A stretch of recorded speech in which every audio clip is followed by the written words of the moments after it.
Hello guys, అందరూ ఎలాగో ఉన్నారు? నేనైతే చాలా బాగున్నాను. ఈ రోజు కంటెంట్ వచ్చేసి చాలా అంటే చాలా డిఫరెంట్ గా ఉంటది. ఎందుకు ఈ రోజు కంద కర్రీ. నేనైతే కంద కర్రీ అయితే చేయబోతున్నాను. కంద కర్రీ యూట్యూబ్ లో చూసి చూసి చూసి చూసి చూసి చూసి అయితే నేర్చుకోలేదు. అందుకని దాని మీద ప్రయత్నిద్దామని నేను చూస్తున్నాను. కంద కర్రీ అంటే చెప్పు, ఏదో ఏదో ఒక్కటి చెప్పు. కంద అంటే కంద అని ఇంగ్లీష్ లో ఏమంటారంటే దాన్ని యామ్ అని పిలుస్తారంట. అదైతే మీకు ఇప్పుడు చూపిస్తున్నా చూడండి. దీన్నే కంద అని పిలుస్తారంట. ఓకే ఓకే దీన్ని కూడా ఇంగ్లీష్ లో యామ్ అని పిలుస్తారంట. దీన్ని అయితే వండుకొని అయితే తింటారంట. అవునా, నిజమా? మనమైతే ఇప్పుడు తిందాం. ఎలా ఉందంటే ఇప్పుడుకొచ్చి నేనైతే టేస్ట్ అయితే చేయలేదు. దీన్ని అయితే కర్రీ అయితే చేసి మీకైతే చూపిస్తాను. ఎలా చేయాలో అయితే ఇక్కడ మీకు చూపిస్తున్నాను చూడండి. దీన్ని ఫస్ట్ ఆఫ్ ఆల్ ఇప్పుడు ఏం చేయాలంటే దీనంతా మట్టి పట్టేసి ఉంది కదా, మొత్తం అంతా కడగాలి. కంద మట్టి పోయేదాకా కడుగుతానే ఉండాలి.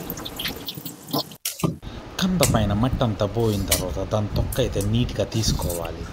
ఇప్పుడైతే కందని క్లీన్ అయితే చేసేసాం. పైన తొక్క తీసేసి ఇప్పుడైతే దీన్ని ఏం చేయాలంటే చిన్న చిన్నగా ముక్కలు కోసి ఉడకబెట్టాలి.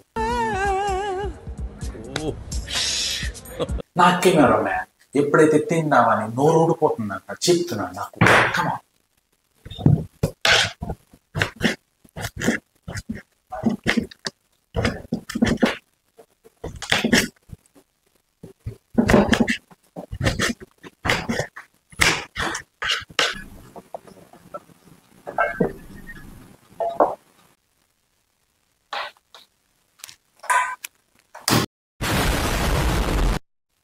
కంద ముక్కల్ని అయితే బాగా కడగాలి. కంద ముక్కల్ని బాగా కడిగేసిన తర్వాత వేడి నీటిలో అయితే వేసుకోవాలి. 3 ఉల్లిపాయలు అయితే చిన్న చిన్నగా కోసుకోవాలి. 5 పచ్చిమిరపకాయలు అయితే నిలువుగా కోసుకోవాలి.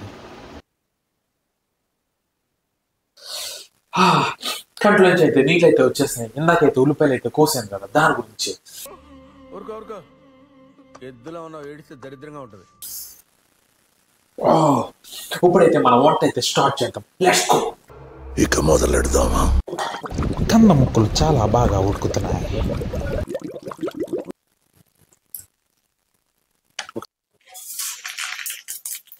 తాలింపు టపటపలాడుతున్నాయి సేమ్ టపాకాయలాగా. ఇందాక కోసుకున్న 3 ఉల్లిపాయలు ఇప్పుడు వేసే టైం వచ్చింది. ఉల్లిపాయని మనం బాగా కలుపుతానే ఉండాలి. ఉల్లిపాయలు బాగా మగ్గిన తర్వాత పచ్చిమిరపకాయలు వేసి బాగా కలుపుతానే ఉండాలి. ఇప్పుడైతే ఉల్లిపాయలు పచ్చిమిరపకాయలు మంచిగా ఫ్రై అయ్యాయి. ఇప్పుడు మనం ఆలస్యం చేయకుండా ఉప్పు, కారం, మసాలా దాయించేద్దాం. తగినంత సాల్ట్ వేయాలి. అలాగే తగినంత కారం కూడా వేసుకోవాలి. లైట్గా పసుపు వేయాలి.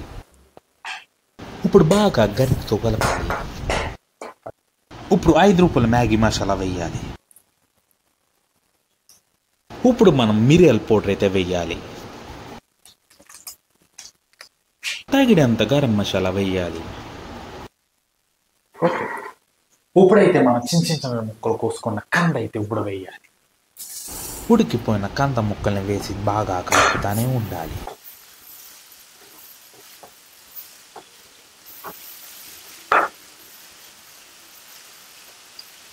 కంద ముక్కలకి బాగా మసాలా అంటుకున్న తర్వాత మనం చింతపండు రసం అయితే వేయాలి.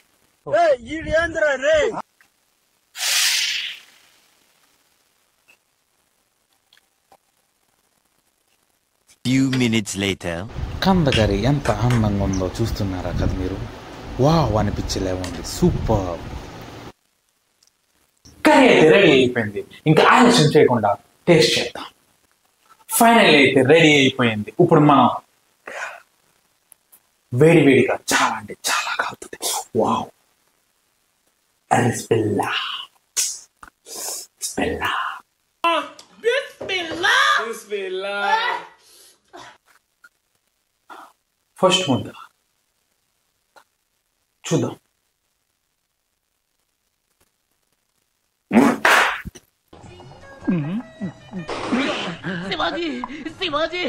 కర్రీ చాలా అంటే చాలా బాగాలేదు.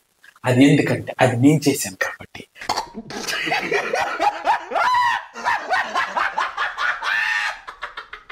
మీరు వస్తేనే ప్రయత్నించండి. మీరు లైక్ చేయడం మాత్రం మర్చిపోకండి.